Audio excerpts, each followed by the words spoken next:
Aurélien Lecoq, vous avancez avec Sébastien Lecornu, député de la France Insoumise du Nord, qui, je crois, a déjà acté, condamné ce futur gouvernement, qui n'est donc même pas nommé ce soir, Aurélien Lecoq. Ben, aujourd'hui, Monsieur Lecornu, en réalité, il ne tient qu'à un fil.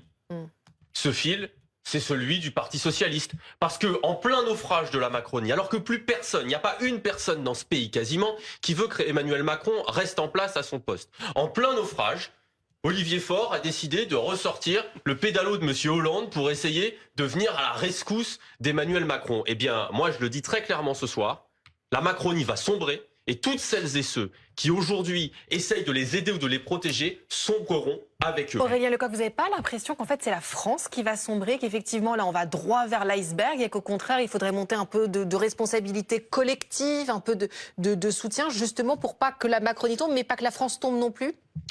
Madame, 10 millions de pauvres, 650 000 de plus l'année dernière, 300 000 emplois industriels qui vont être détruits, 2000 enfants qui dorment dehors. La France, elle est en train de sombrer. Et elle est en train de sombrer de la responsabilité d'un homme, Emmanuel Macron, qui a convoqué des élections et a décidé de ne pas en respecter le résultat, qui a décidé d'organiser le cirque grotesque que tout le monde constate, qui a nommé 3 premiers ministres qui coup sur coup sont tombés. Le dernier va même avoir la prouesse et l'agilité de tomber à 2 reprises, le même en l'espace d'une semaine. Donc aujourd'hui, il y a une solution pour débloquer la situation, pour permettre à la France de se tenir droite et fière, c'est que le président de la République s'en aille et que nous procédions à une élection présidentielle anticipée. C'est la seule voie possible de sortie du chaos et de retour à la tranquillité républicaine. Patrick Vignal, ancien député Renaissance, Emmanuel Macron est comptable de cet échec dont parle Aurélien Lecoq. D'abord, je pense que la classe politique française est devenue un vrai champ de ruines. Je crois qu'il faut qu'on arrête tous de parler de responsabilité, parce que personne veut prendre la responsabilité de ce qui se passe. Vous savez, je vais vous dire, madame, moi je vais être clair. Monsieur le député a raison, il est dans son couloir, il veut une destitution. Je suis désolé, Jean-Luc Mélenchon est prêt, ils ont une armée, eux ils veulent retourner aux urnes. Je vous rappelle qu'à 400 000 voix près, ils pouvaient être au 2e tour. Je vous donne acte. Le Rassemblement national, eux, c'était dissolution parce qu'ils vont gagner 30, 40 peut-être parlementaires et remplir leur caisse. Moi je vais être clair, je suis un homme de gauche. Moi, j'aurais aimé que le président de la République, il lâche un peu les rênes et que vous nommiez un Premier ministre de gauche. Je vais vous dire pourquoi, madame. Parce que quand vous avez sur les plateaux mes collègues du PS qui vous disent « nous, on avait la solution » et que vous leur dites en même temps « venez négocier avec moi », la meilleure des choses, c'était de leur donner les clés du camion. Il n'y a pas beaucoup d'essence, je vous le concède. Et certainement, à 99% de chances, ils auraient été comme les précédents, basculés. On a essayé Barnier à droite, on a essayé Bayrou au centre, on a essayé Lecornu, notre majorité, on leur devait cela. Ça aurait été un problème, même si on donnait acte sur le 49.3, je pense que sur les retraites, vous avez vu, même dans mon camp... Mais donc ça veut dire que le président s'entête, qu'il est rigide... Laissez-moi finir, s'il vous plaît, mais après je parle plus. Je ne vous ai pas coupé, monsieur. Et donc, en fait, il fallait que le président, il ose cela. Bon, moi, je pense que Sébastien Lecornu, je ne voudrais pas que ce jeune qui a du talent fasse comme les autres et qui passe lui aussi pour perdre ses profits. Parce que c'est vraiment quelqu'un d'habile. Alors, qu'est-ce qui peut se passer maintenant? Moi, j'ai écouté le président, il donne carte blanche à Sébastien Lecornu.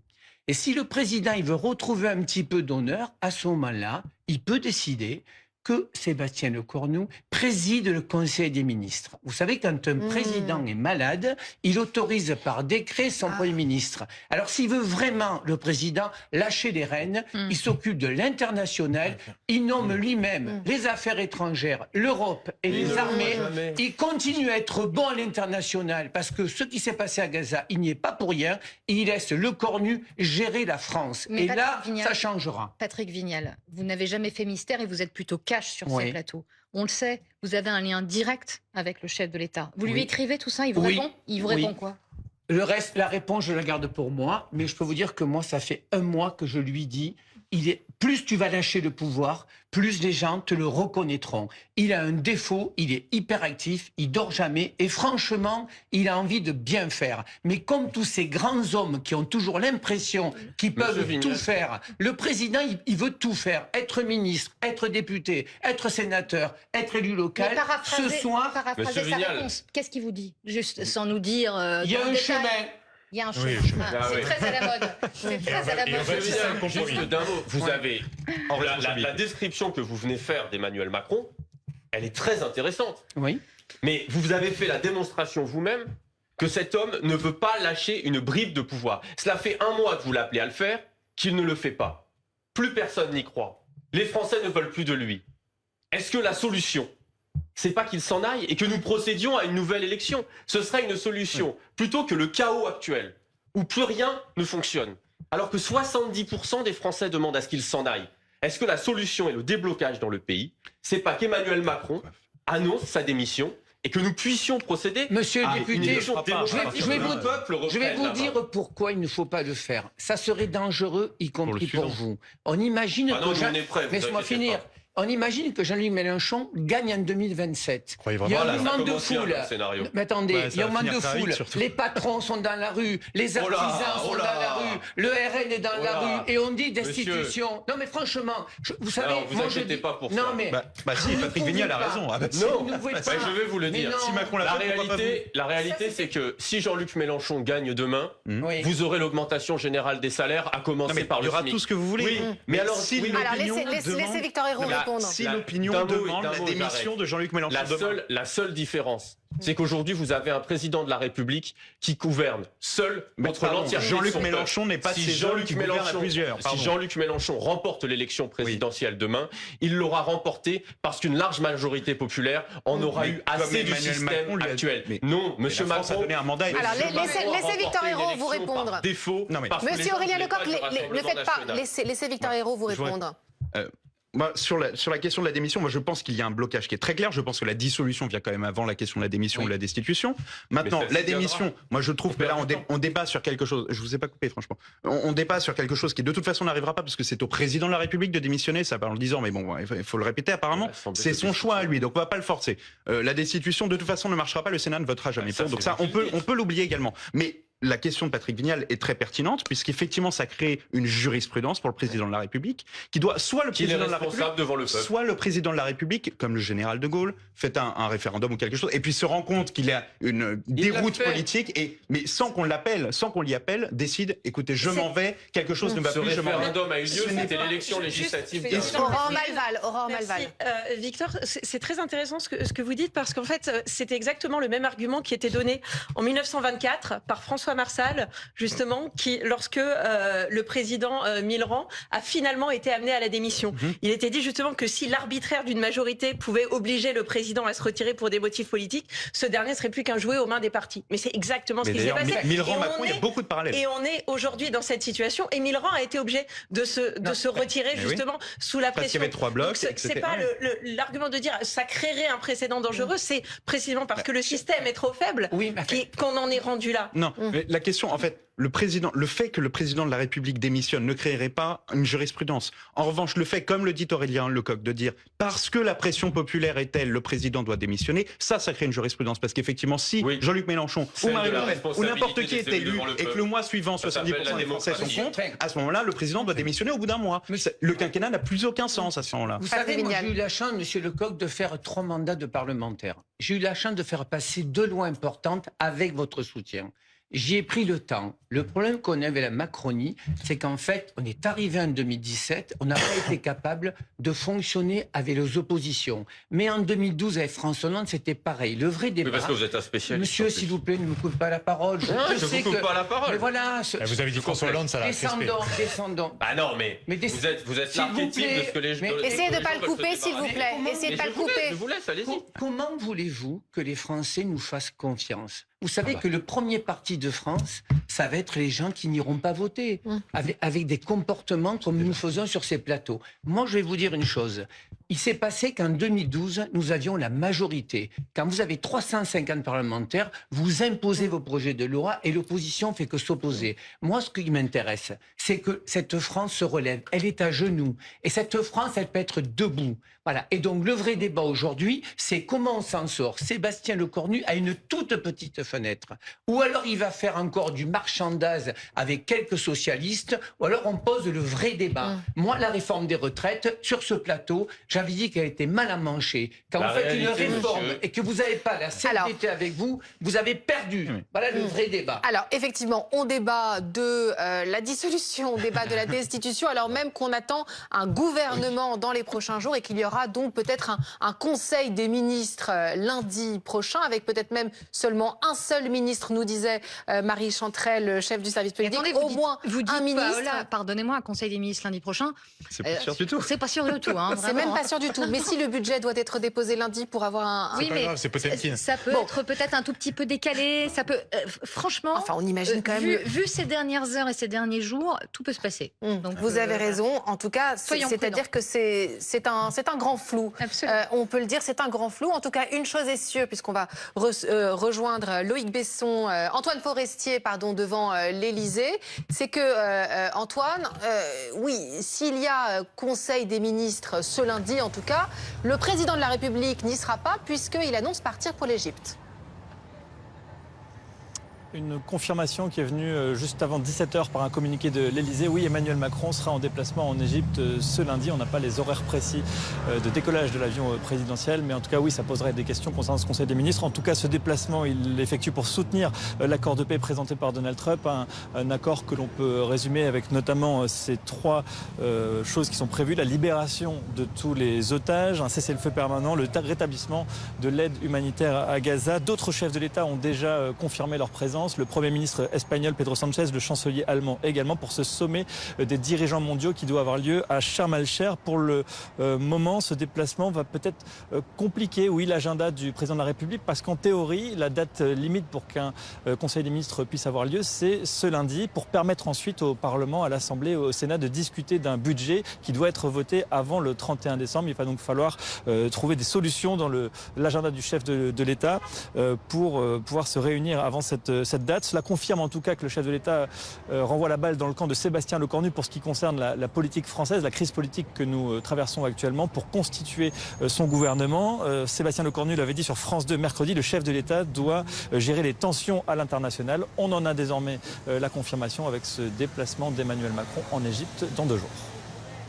Merci Antoine Forestier du service politique. Il est bientôt 19h. Si vous nous rejoignez sur BFM TV, je vous refais un peu le fil de la journée. Sébastien Lecornu, le Premier ministre, était ce matin sur le terrain. Il cherche à constituer un gouvernement et il offre sa première interview en exclusivité à la Tribune dimanche. Voici ses premières déclarations.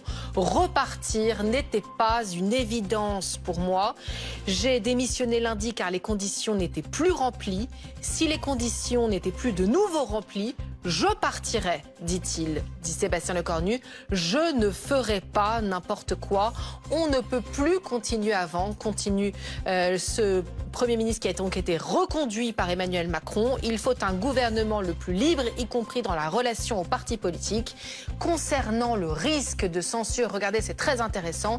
Il y aura un moment de vérité. Marie Chantrel, première interview donc de Sébastien Lecornu, de nouveau Premier ministre, à la Tribune dimanche. Oui, absolument, à notre confrère, excellent confrère Ludovic Vigogne, sur la possible censure. Ludovic Vigogne termine son papier en disant il y aura un moment de vérité. Il est persuadé que s'il tombe, il y aura alors une dissolution. Ce ne sont pas les mots. Ce ne sont pas les mots du Premier ministre. Oui. C'est ce que comprend et on peut faire absolument confiance à Ludovic Vigogne. C'est très intéressant parce qu'on ne peut pas parler proprement parler journalistiquement d'une interview. En fait, ce sont des citations au milieu d'un papier plus complet. Mais c'est vrai que ça donne la tonalité et c'est vrai que la phrase par laquelle débute ce papier, repartir, n'était pas une évidence pour moi. C'est ce qu'on a compris ces dernières heures. C'est-à-dire qu'il y a eu cette réunion à 14h30 qui ne s'est pas forcément passée dans les meilleures des conditions. Nous avions des informations ici qui nous remontaient d'un nouveau Premier ministre nommé très vite après la réunion, avant 20h. Ça s'est un peu grippé. Il y avait sans doute des allers et retours et on comprend bien que Sébastien Lecornu a bel et bien posé ses conditions pour rempiler. C'est-à-dire, en gros, lâcher cette bride. J'ai besoin d'une marge de manœuvre. J'ai besoin que vous me laissiez faire, notamment sur la composition du gouvernement. Et on remonte, j'ai l'impression que c'était il y a 2 mois, sincèrement. Non, c'était dimanche dernier, la composition du gouvernement Lecornu 1, où franchement, quand on en a donné les noms, c'était les mêmes. Et beaucoup nous disaient dans l'entourage de Sébastien Lecornu, mais pas que, c'est que c'était pas le gouvernement Lecornu, c'était le gouvernement Macron. Et là, on sent bien qu'il y a volonté de s'affranchir de cela. Ça va être une mission compliquée. Ludovic Vigogne aussi qui nous donne une information, là encore, très informée, mais il l'écrit, Sébastien Lecornu au sujet de son équipe ministérielle qui sera dévoilée lundi ou mardi. Ah ben voilà. Lundi ou mardi. Voilà ce qu'écrit Ludovic Vigogne. Vous savez, je pense qu'il y a encore une autre voie avant la dissolution. Et Gabriel Attal avait proposé médiateur, négociateur. Et vous savez, on n'est pas habitué en France. La classe politique ne sait pas négocier, ne sait pas faire des compromis. Pourquoi ? Parce que vous avez les champs de 2027. Pour la droite, discuter réforme des retraites, c'est perdre leurs clients. Parce que je suis désolé de le dire, nous avons des clients. On ne forme plus des citoyens. Et ça, c'est le vrai débat. Et le deuxième point, c'est pour ça que j'ai envie de dire au président de la République, Monsieur le Président, vous avez un Premier ministre qui vous dit « lâchez-moi la bride ». Alors la meilleure façon de lâcher la bride, c'est de s'occuper de l'international et de laisser faire Lecornu. Vous savez, madame, que on ne trouve pas de ministres qui veulent rentrer dans ce gouvernement, mais être ministre il y a 3 ans, il y en avait des millions. Donc on a un vrai débat. La classe politique, aujourd'hui, est en grande difficulté. Victor Ayrault, est-ce qu'on peut revenir sur cette déclaration ? On ne peut pas continuer comme avant, il faut un gouvernement plus libre. Mais normalement, est-ce que ce n'est pas le Premier ministre qui propose son gouvernement au président de la République ? De l'écrire noir sur blanc comme ça fait un peu bizarre quand même. On a l'impression que les pouvoirs sont complètement chamboulés. Et surtout que, si vous voulez, alors ce qu'on comprend de ce que dit Sébastien Lecornu, c'est « je suis déjà empêché par le Parlement, il ne faudrait pas en plus qu'il y ait un président qui empêche l'empêchement ». Bon, mais une fois qu'il s'est débarrassé, s'il y arrive, de l'emprise d'Emmanuel Macron, de la bride, comme vous dites, il reste encore le Parlement. Et le Parlement ne rendra pas libre ce gouvernement. On est dans une situation politique où, quoi qu'il arrive, ce gouvernement tient à un fil, sur une pointe de crayon, on le dit comme on veut. Mais le jour, admettons, vous contentez le Parti Socialiste, qui va demander de plus en plus, évidemment, c'est dans sa logique, et d'ailleurs, il a parfaitement raison de le faire. Une fois, plus vous le faites, plus vous perdez les Républicains, et ensuite, on l'entendait tout à l'heure, horizon. Donc là, ça ne tient plus. Si vous faites l'inverse et que vous ne contentez pas assez le Parti Socialiste et que vous les bernez un petit peu comme on l'a fait les 3 dernières fois sur les retraites, au bout d'un moment, le Parti Socialiste va dire « Moi, c'est bon, je suis pas né de la dernière pluie, je m'en vais ». Victor, il y a une inconnue. J'ai été politique. Les parlementaires ont peur de perdre leur siège. C'est pas qu'ils veulent rester à leur siège, c'est que s'engager en politique, c'est de tous les instants. Mais sauf que Patrick, je pense qu'il y a aussi la dimension de se dire plus la dissolution paraît inévitable, plus il y en a qui se disent, et je pense qu'il y en a qui ne font pas encore ce calcul-là, mais qui vont le faire bientôt, qui vont se dire, bon bah si c'est inévitable, il faut vite se tirer de là. Il faut vite partir, parce que plus je force pour essayer de repousser cette dissolution, plus ça me sera reproché pendant la campagne, et moins je serai élu. Vous savez, bon, pour le moment, Sébastien Lecornu, il est tenu reine courte. Pour dire les choses, il est tenu reine courte, et c'est bien son problème. Encore aujourd'hui, vous dites. Encore même aujourd'hui. si le président dit carte blanche. Une seule seconde à cette histoire de carte blanche. Par ailleurs, ça donne quand même un vague sentiment que la France est devenue un grand open bar. Et moi, je garde en ligne de mire que derrière, il y a des questions de finances publiques. C'est pas simplement Emmanuel Macron qui a donné de l'argent de poche comme ça à Sébastien Lecornu. Tiens, vas-y, tu peux contenter les socialistes avec les quelques deniers que je te donne. Ça se passe pas comme ça. Et Antoine, vous voyez pas pas une menace, pas un chantage, mais en tout cas une forme de pression quand il dit si les conditions n'étaient plus de nouveau remplies, je partirai, je ne ferai pas n'importe quoi. Ça veut quand même dire respecte-moi. Oui, absolument. 2 problèmes dans cette expression néanmoins. D'abord, quelque chose qu'affectionnent particulièrement les macronistes, ce qu'ils appellent la parole performative. C'est très simple. C'est que quand vous jetez... Moi, je suis du vieux monde. On va parler français. Quand vous prononcez un mot, quand il va dans l'atmosphère, il produit des effets. C'est pas juste une parole en l'air. Il produit des effets. Donc, quand Sébastien Lecornu dit que si les conditions n'étaient pas de nouveau réunies, il en tirait les conclusions, le message est automatiquement enregistré par toutes les oppositions. Et ça a un effet un petit peu désinhibant, si vous voulez. Deuxième point, Sébastien Lecornu, quand il essaye une dernière fois, autre expression adorée de la Macronie et d'Emmanuel Macron en particulier, de mettre le singe sur l'épaule des oppositions, là de nouveau on parle français, qu'est-ce que ça veut dire? Ça veut dire les irresponsables, c'est pas nous, c'est vous. Et le moment de vérité, il portera sur vous, la charge sur vous socialistes, puisque ça ne tient qu'à un fil, sur les socialistes. C'est plus possible, parce que précisément la peur, elle est moins du côté des socialistes que dans le bloc central, la peur du retour aux urnes.